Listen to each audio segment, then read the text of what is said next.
So we're getting ready to install the Drive X RV booster from Weboost on the bus. So we have this 1947 Greyhound bus, and we're going to install this cell phone booster so that we have better coverage when we're on the road, so that our YouTube channel will be able to do more live streams and things like that, or even upload videos while we're inside the bus. So the bus is all aluminum, and it itself blocks cell phone signals a lot. So when we try to do anything, like we'll have, you know, one or two bars in a lot of locations on the outside, which bars aren't really what you can judge your signal by, but it is kind of an indicator a little bit. But we'll go inside the bus and we have no signal whatsoever, where we can't even check our email, can't get phone calls, texts, just because the bus is basically a big Faraday cage. So the way that we use the bus, we're either in the back bedroom there area a lot, or the front area of the bus, which is kind of a living room, as you'll see the inside.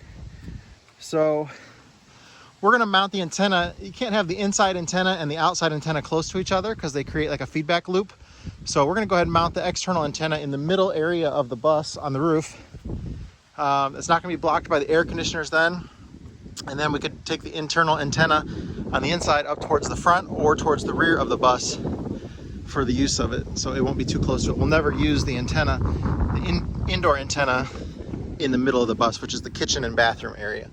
We don't need good cell phone coverage there. So as you come in the bus, yeah, when we're driving or going down the road, we'll want to have that. Okay, unboxing it here. So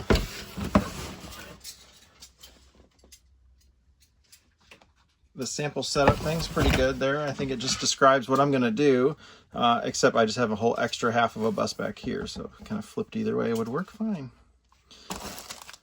Instructions. We don't need those. Yeah, we don't need that. We probably should refer to that, but let's see what we got here. Step 1 and 2 is the outside antenna. There it is. That makes it taller, and I think there's a spring thing. Yep, here's the spring. I probably should read the directions, but I'm gonna hand these pieces to Tyler. So that, and that. Easy, boy. I was being careful. What is this? And here is the mount. I'm not easy on what you were saying. That's what I was saying. That's the antenna. Inside? That's the external exterior antenna. Isn't it labeled on it what it is? No. Where did it go to? Oh, it fell off. It was right here. Step 1 and 2, outside It looks antenna. like a float. It does kind of. Use it? Yeah. All right, so this will be our mounting bracket. No, it's not. We're not going to use that mounting bracket because that's the kind of, you clamp to a ladder or so. Yeah, like they've got there. I'm not doing that. So we'll just be drilling a hole right through the roof of the bus.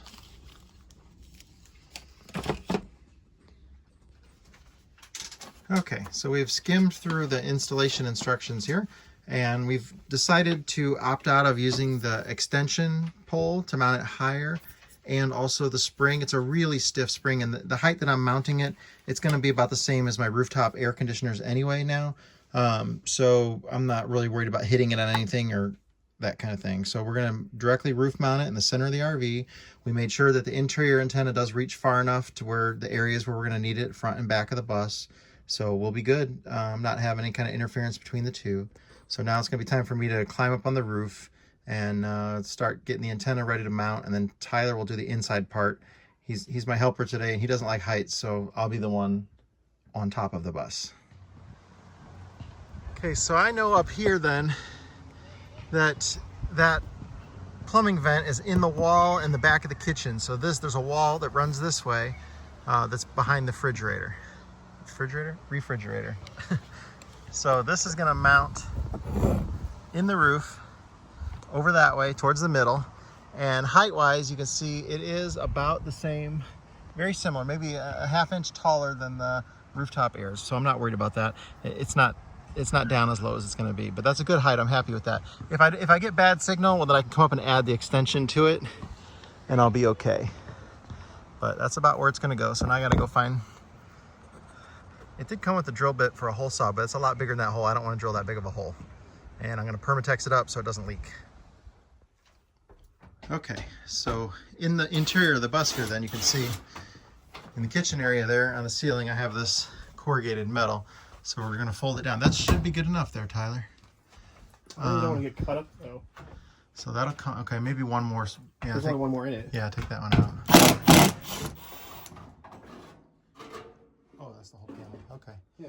The light at the end is attached. There's a plug to unplug it on the LED strip there. I'm leaving it in. Okay. It'll be fine.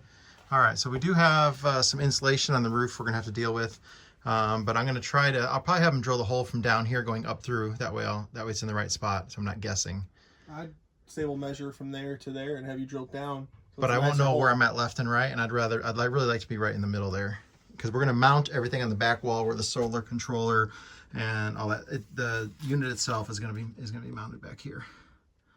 Okay, so let's get ready for a drill. Okay, so we've drilled a hole through the roof. Okay, so there's my hole in the roof. Here's my antenna. I'm gonna put the silicone caulk around it. I'm actually using the right stuff, RTV stuff. It's gonna go right over that hole so that there's no leak in there, hopefully. So I think I'll actually put the lower part of my ladder down here. Okay.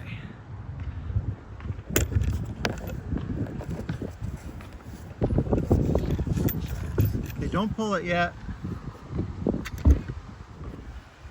Okay, pull it down. Careful, there might be goo on it. It's in. So Tyler's going to use a 7/8 wrench to tighten down the nut that's on there. I got a couple gloves for him because I got silicone on that hose, or the cable. And then he's chipped out the spray foam insulation around the nut, so when I hold it in place, he should be able to get it mounted up in there. So I'm going to go on the outside. The ladders are nice for an RV because they store, I can carry it, doesn't take up a lot of space. And I actually didn't need to go up on the roof, I just need to go up the ladder and I can reach everything from here.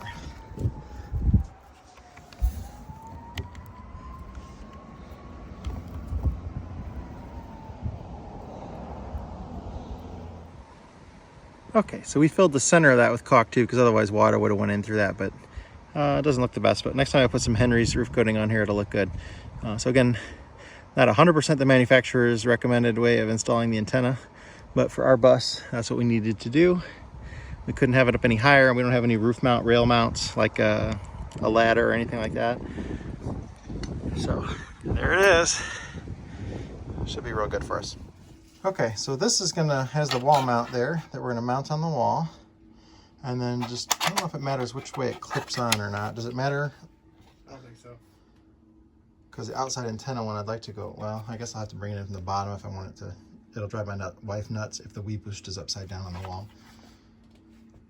Okay, so now we're gonna get that ready to mount off of there on the back wall. See how that goes here. Okay, so I really can't do it the way I wanted to do it. I was just gonna run the wire straight from the antenna into here, except for what comes out of the antenna wire is a male and what goes into here is a male. So you're really forced to use this 25-foot extension cable because it's got female and female connectors on the end there. So why they did it that way, I'm not really sure, because the way I had it, it was gonna work perfectly and not have to use 25-foot of cable that I'm not gonna use.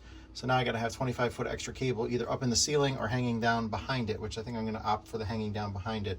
It'll be behind the fridge, but you know, 25 extra feet of cable that I didn't need, that kind of stinks, but it still should go together just fine.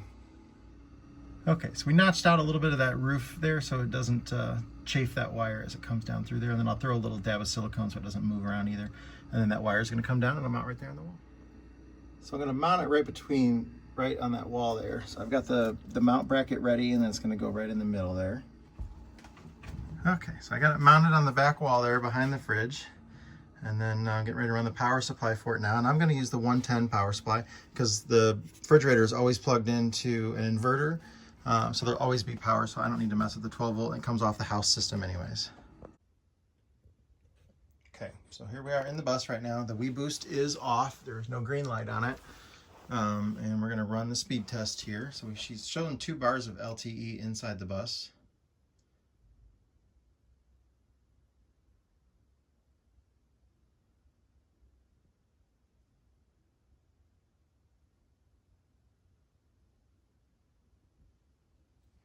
But it's not doing anything. So again, you really can't always go by bars. Now it's down to 1 bar of LTE. it's just not doing anything. 64 milliseconds to connect, is that what that is?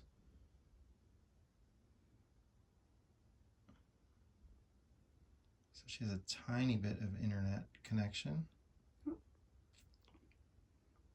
Sure took forever though.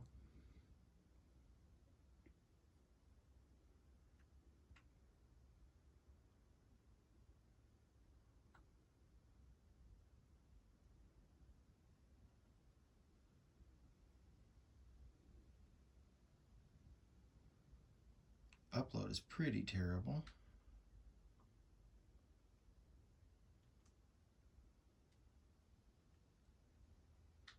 Okay, now I'm gonna have Kelly go ahead and turn the Weboost on.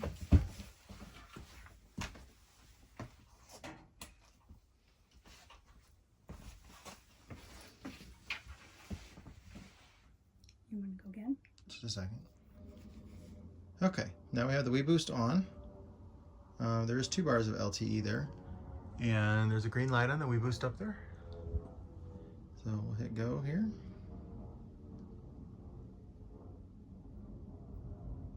Oh, that's much faster.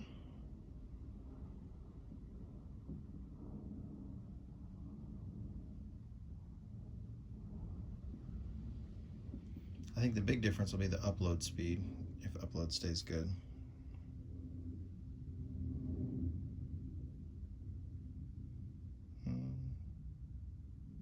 It's getting better, yeah. I mean, that's way better than what it was.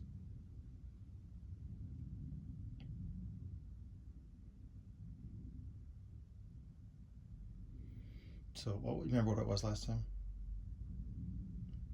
There's a way to pull that up somehow, isn't there? History, results down there in the bottom middle. So we went from 5.66 to 13.5 megabits, and then 0.3 for the upload from 7 to 7.8. So that's a big improvement in that. And again, we're inside the bus, and usually we have terrible cell phone reception inside the bus.